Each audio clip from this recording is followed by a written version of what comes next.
دیکھیں نبی صلی اللہ علیہ وسلم نے ارشاد فرمایا کہ مروا اولادکم بالصلاة وهم ابناء 7 سنین واضربوهم علیہا وهم ابناء 10 سنین وفرقوا بینہم فی المضاجع، کہ جب تمہاری اولاد 7 سال کی عمر کو پہنچ جائے تو تم اسے نماز کا حکم دو، اور جب وہ 10 سال کے ہو جائے تو ان کو مارو اگر وہ نماز نہ پڑھے۔ وفرقوا بینہم فی المضاجع، اور ان کے بستروں کو الگ الگ کر دو۔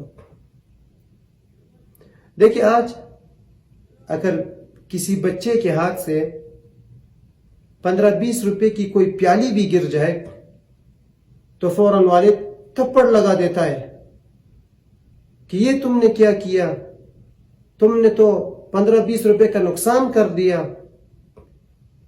لیکن اگر یہی بچہ نماز نہیں پڑھتا تو کبھی باپ یہ نہیں کہتا کہ تم نے نماز کیوں نہیں پڑھی۔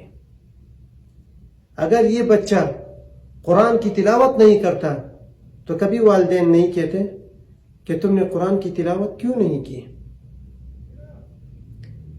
آج ہماری دلوں میں دولت کی اہمیت تو ہے، لیکن اللہ اور اس کے رسول کی احکامات کی کوئی اہمیت نہیں ہے۔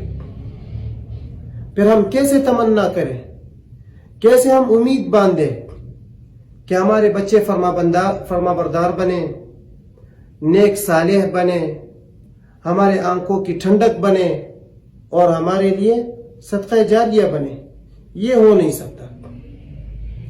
آج اگر کوئی بچہ اسکول، کالج اور یونیورسٹی نہ جائے تو والد کہتا ہے کہ میں آپ کی فیس ادا کرتا ہوں، آپ کیوں کالج، یونیورسٹی اور اسکول نہیں گئے؟